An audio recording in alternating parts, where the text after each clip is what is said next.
just a few weeks, SNAP recipients will see their benefits decrease. An asset test on all members in the household before awarding SNAP benefits. Experts estimate that will affect about 2 million recipients just in the state of Illinois. Iowans on SNAP would not be able to buy meat, flour, butter, cooking oil, frozen prepared food, said Luke Elzinga, chair of the Iowa Hunger Coalition. We spoke to many families today, and no one we talked to even knew this was happening. A huge problem, because after February 28th, the extra money that they've had for almost 3 years every month is going away. Okay, in case you missed it, some politicians in Iowa drafted some legislation that would further limit what people receiving SNAP benefits, aka food stamps, can purchase. And the parameters are pretty restrictive for a program that's designed to help provide nourishment for lower income families. I'm talking no fresh meat, flour, non-whole grains or pastas, cooking oils, canned soups, sliced cheese. Yes, you heard me, y'all, sliced cheese. Canned fruits, canned veggies, and a host of other things. And for what, we're thinking? To make people healthier? I mean, the idea that we can legislate wellness seems like it would be just as effective in trying to legislate one's own religious morality to make people fanatics or believers. I'm not entirely sure it'll work or create the outcome advocates would hope for in terms of improving the overall health and wellness in the country's most vulnerable communities. Like, what would this mean for the rest of the country if it passed? What precedent would it set? So, I decided to take a closer look. This is part podcast, part storytelling, part breaking bread, y'all. This is... Well, not if you're on SNAP, bro. We could still have bread, though. You could just... you could have the non-whole grain bread. No whole grains, sorry. Thanks, Jesse. All right. Part podcast, Well, part bread. I mean, cheese. Can't have cheese either. Got it. Thanks, Jesse. Oh, you know that you like to do the oil drizzle? Yeah. Yeah, you couldn't do that if you're on SNAP either. Okay. Oh, I'll go back over here. Sorry. Thanks, Jesse. Then yeah, well, if those criteria are met, then we can break bread together. Whatever that would look like.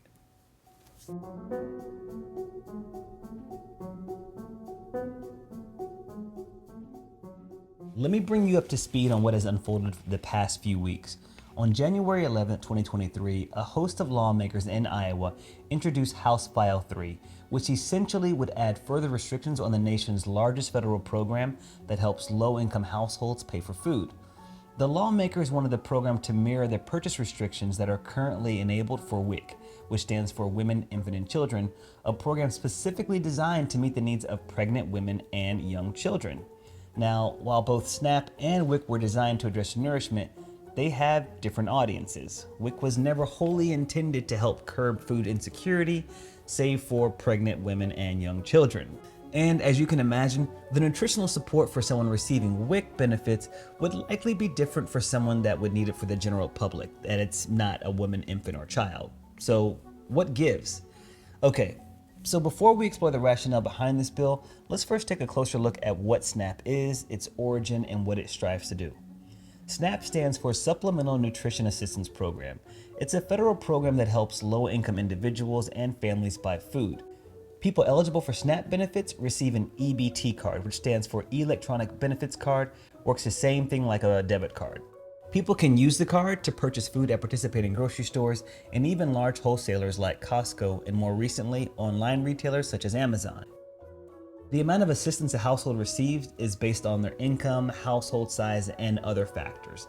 It was created as a part of the New Deal legislation in response to the Great Depression of the 1930s. The goals were twofold: to address widespread poverty, hunger, and malnutrition, and to stimulate the economy by increasing consumer spending on food.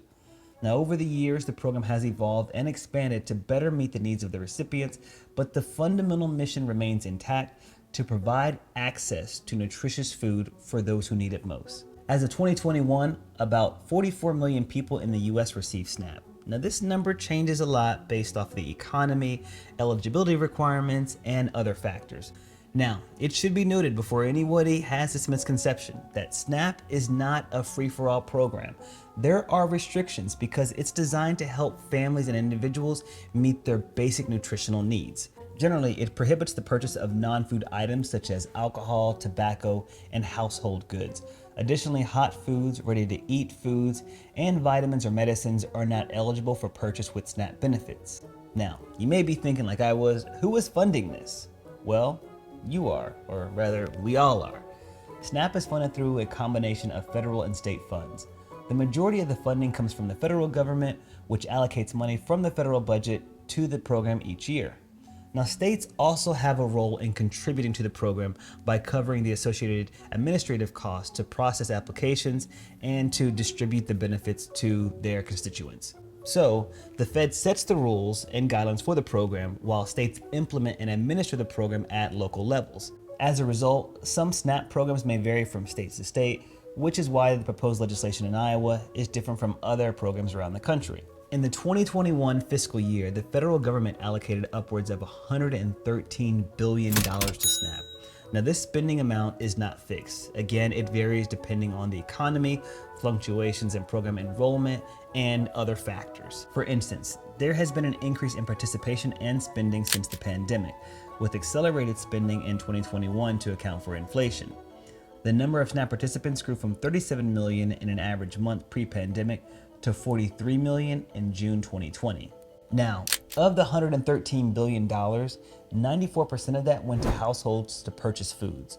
The remaining percentage was for admin costs, employment, and even nutrition education program called SNAP Ed for these households.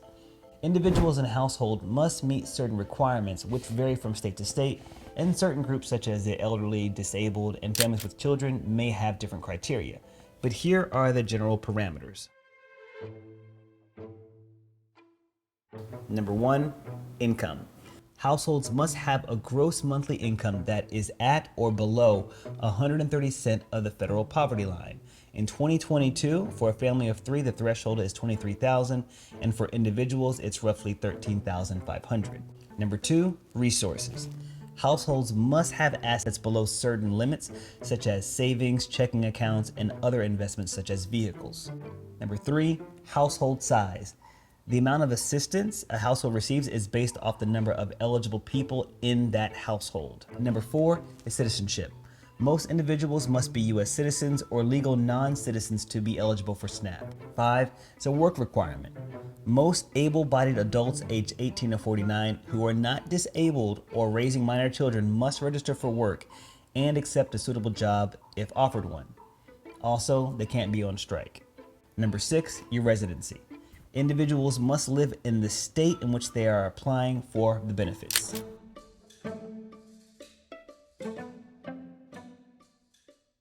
Lastly, who do the people who are benefiting from SNAP look like? They look like all of us, but in 2019, 86% of SNAP benefits went to households with a child, elderly person, or person with disabilities.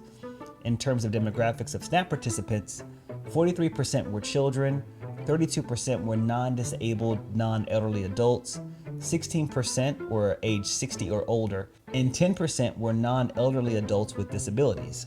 When you look at the breakdown by ethnicity and race, people of color disproportionately face food insecurity. This is largely due to long-standing structural racism and discrimination. When economic opportunities for advancement are withheld for such a long time, it's understandable. So, food insecurity is higher for households with children and for people of color.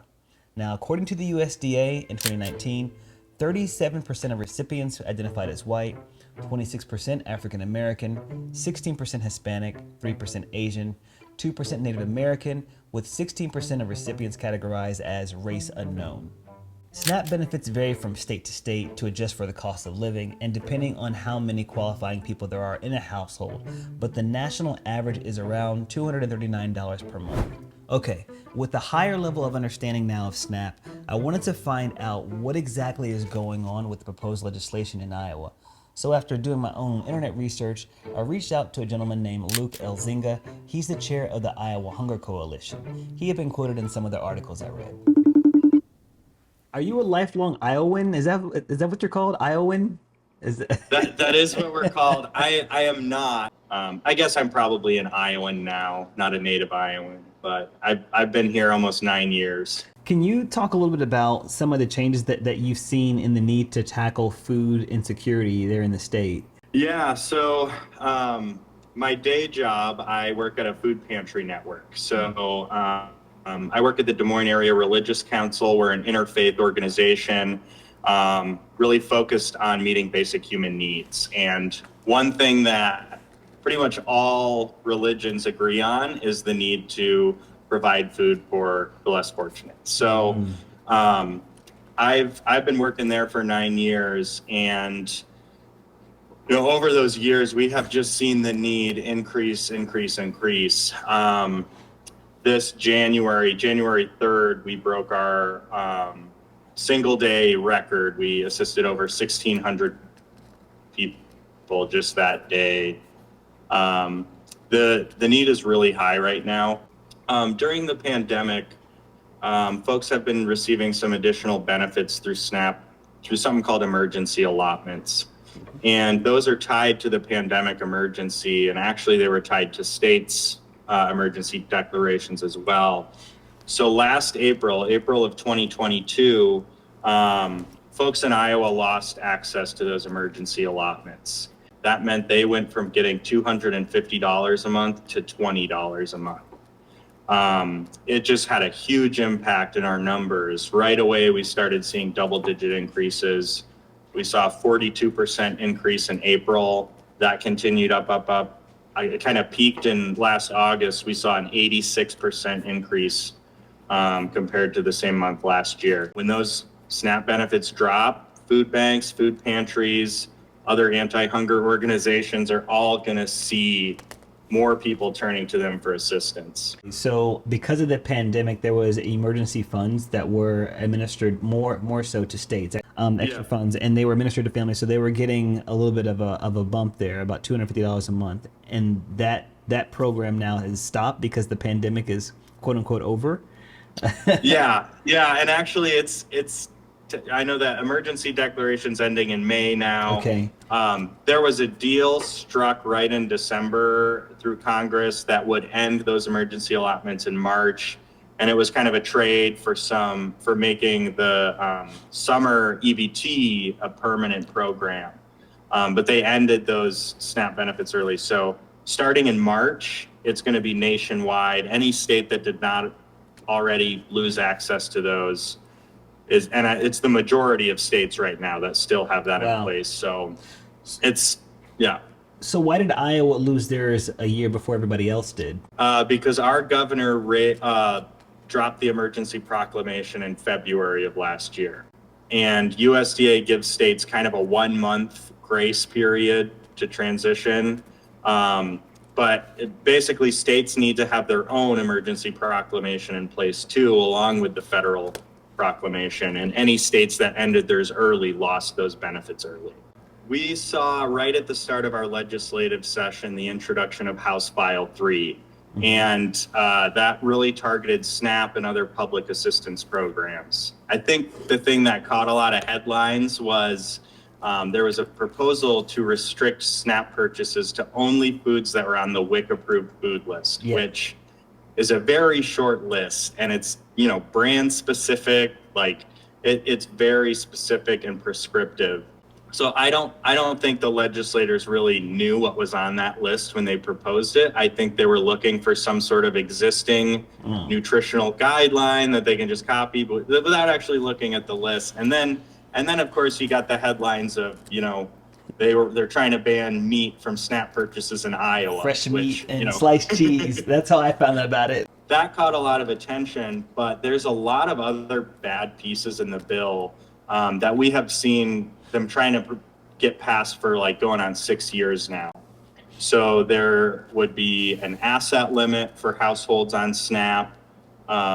There's this piece that around Medicaid work requirements. There's additional verification processes. Yeah, this WIC list, that was a bad proposal. There's a lot of other harmful pieces in this bill as well that would remove people from the program. If SNAP was supposed to help out to provide nourishment, that is perhaps a burden on the state. Is what maybe some lawmakers are saying. then if you strip that and make it harder, won't that just put a larger burden on the state? One thing I've been trying to bring up with lawmakers is right now in Iowa, SNAP enrollment is at a 14-year low. Yeah. And SNAP benefits are 100% federally funded. The state does have a 50-50 cost share with USDA on administrative costs, but those have remained stable for the past 12 years. Anything in this bill that is going to increase the administrative hurdles is actually only going to cost the state money because of that cost share on admin costs, but no, savings from reduced benefits. So actually any additional administrative efforts is only going to end up increasing the budget for the state. Have you given thought to some of the real world consequences of this? I think in some ways there's already been harm done just by proposing that. If you're a low income person using SNAP benefits to get by and hearing the government kind of put out a proposal like that, that's damaging to your mental health. Yeah. Even if they don't pass the bill, just simply by proposing it. These other things like asset tests, that there's an exemption for one vehicle, but households with more than one vehicle would be at risk of losing benefits. People who have even children's savings accounts would count toward that total asset limit. I know a woman who has $3,000 in savings with her household, and she shared about how if this were passed, her family would be kicked off the program, they'd spend down their savings, then they'd get right back on the program with less emergency savings in place. This almost feels like it's designed to keep people in poverty. They want to raise the limits or they want to impose an asset limit. So even things like if you have a car, they're going to take that into consideration in terms of like your income to say that whether you would qualify for SNAP benefits. Is that correct? Basically, it wouldn't be for your income. This is that separate the asset asset okay. set. Yep. All right. And there's an exemption for one vehicle, but not additional. Okay, but SNAP, a lot of people that receive SNAP, they have multiple persons in their household that are of working Yes. age, and so wouldn't it? Okay, so Yeah. it doesn't And- actually and- apply. Go ahead. In rural parts of the state, where there's no public transportation, Well, that was my next question. having a vehicle can be the difference between finding and retaining employment or not. The result would be trapping people in poverty. And so that's why we're so strongly opposed to the asset test. And that's just one of the new measures that you talked about that's in House File 3.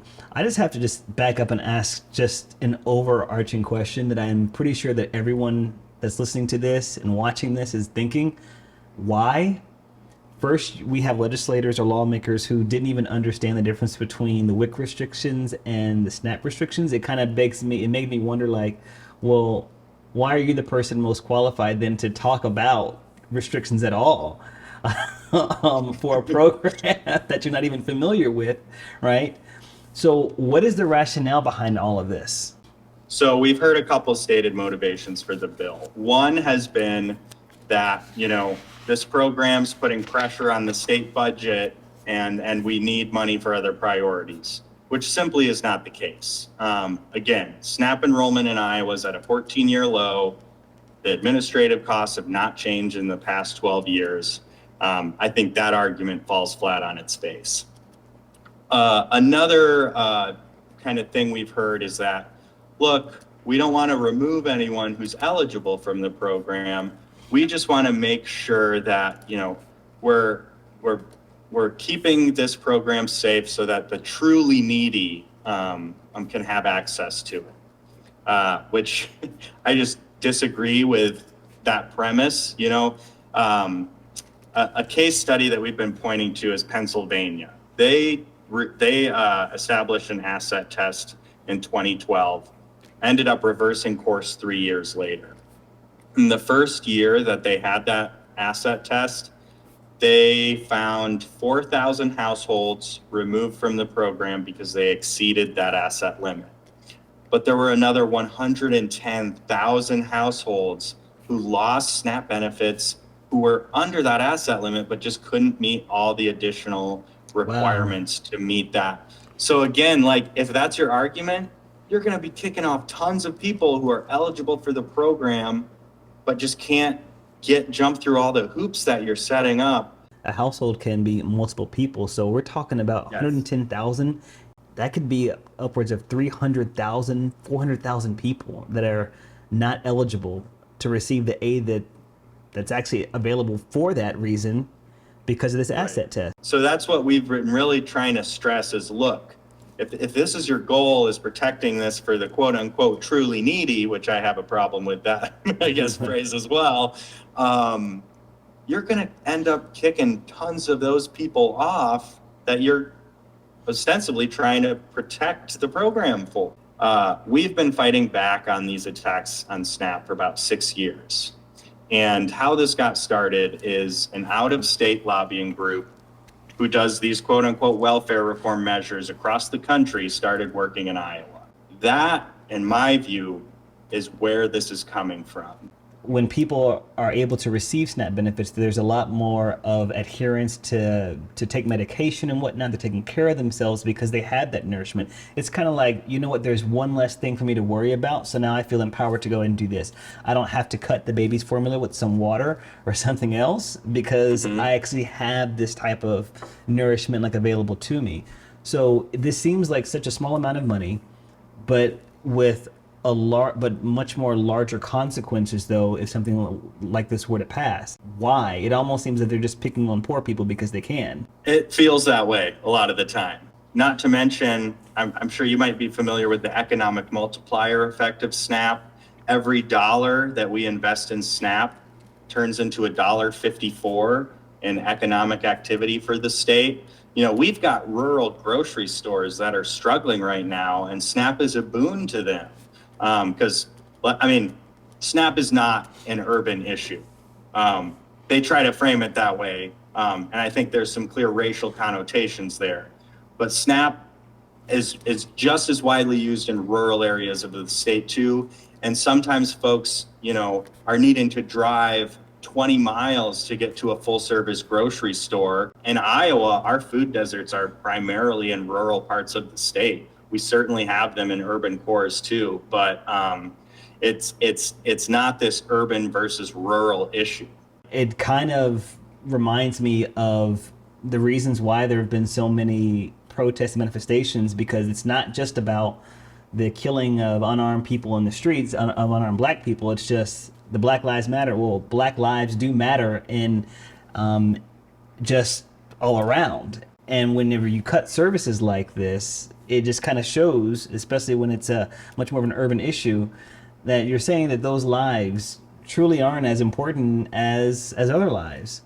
It just makes me wonder is if this conversation, if it's all like connected. Anytime we see policies under the guise of quote unquote welfare reform, there's some strong, you know, racial undertones that are implied. In Iowa, the dog whistle here is people from Chicago. If you hear someone saying that, you know, it's code word for black people in parts of the state. And we hear that in the legislature, you know, so that they might not come out and say it outright. Yeah. But there's certainly, you know, racist beliefs that are embedded in people, even if they don't realize it, you know, if they aren't realizing their own unconscious biases. We know the areas of town with the highest need are those same areas that were impacted by redlining, by urban renewal projects in the 60s and 70s. Like, there are black and brown communities, and systemic racism ties into all these conversations around poverty and food insecurity and who's quote unquote deserving and is not. Is there anything that you want the world to know about people who actually are food insecure? Maybe it's a misconception or misunderstanding about the population, since you've worked so closely with them. What should the world know? I think a lot of us are like one crisis away from experiencing it ourselves. Always want to encourage people to, you know, get educated, speak out against these types of bad policies. But also get involved in your local community, you know, volunteer at a food pantry or soup kitchen. talk with those folks. Sometimes poverty can feel so isolating.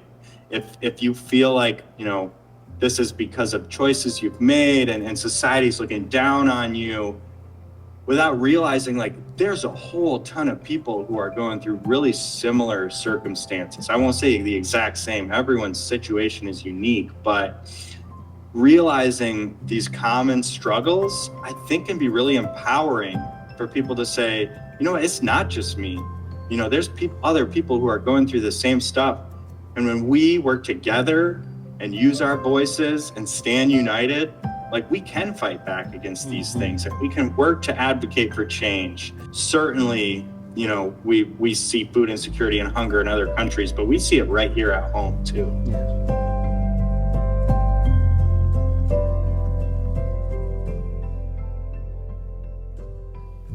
I left the conversation with Luke feeling informed, but still a bit helpless. I mean, this is a complex issue. On one hand, you want to help people, but on the other hand, you are challenged with using taxpayer money thoughtfully and wisely to maximize outcomes. But the data were clear. I did not find one study that challenged the effectiveness of SNAP benefits. On the contrary, the program reduced food insecurity by nearly 30%. It encouraged more adherence to medication protocol because people had nourishment, so it was preventative. It helped children have less disrupted eating patterns, which improved their overall well-being, future health, and achievement. And in many ways, helped stimulate the economy by encouraging spending, something that it was designed to do since its inception in the 30s. Sure, no system or policy is 100% fail-proof. There will always be detractors who take advantage of or abuse programs, but the solution should not be to make it more restrictive for the vast majority that aren't. If anything, that robs people of the dignity that we may all take for granted in being able to select what we eat and when we eat. So, what could be the rationale for complicating things for such a vulnerable community? It just doesn't make sense. And as I continued searching for answers, I stumbled across an article that resonated so much that I felt it punched me right in the stomach. It read, "America can't fix poverty until it stops hating poor people." It referenced a 2001 word association study done out of Kansas State and Rice universities that found the average subject described poor people as unpleasant, unmotivated, and in some cases, even dirty. The more middle and upper class American percentages grow, interactions with the poor, working class Americans become more rare. These divisions are even more pronounced among racial and ethnic lines, and I imagine this is what Luke referred to as the coded language being used, like urban or people from Chicago. It's a persistent stereotype that the poor lack aspiration to get ahead or don't work hard enough to succeed. We blame poor people for being poor, and it's easy to do if you don't see that person and know their story. Simply put, we have othered each other. And perhaps this explains why a group of highly traditionally educated lawmakers can make sweeping changes to a program that impacts millions of people with little thought to the consequences, let alone knowledge of the inner workings of the program they're actually trying to change. Our upward mobility has impaired our vision, and we cannot see where we either came from or where we could be, save for just one life-changing incident.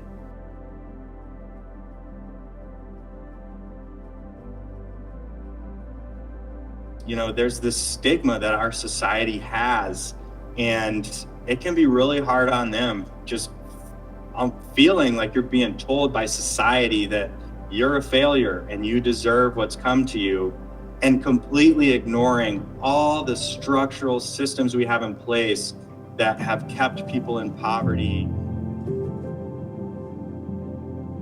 Higher income affords the luxury to turn a blind eye, and the constant meddling and probing and scrutinizing of these programs for lower income people just causes them to distrust the services that were ostensibly designed to help them. So, dang, maybe Luke is right. We're trapping people in poverty.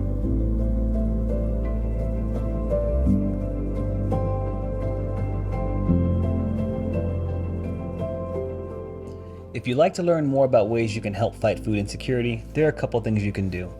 Volunteer at your local food bank, organize a food drive in your neighborhood or place of work, donate food and supplies, But most importantly, get active in your local government so we don't turn away, we turn towards the most vulnerable among us.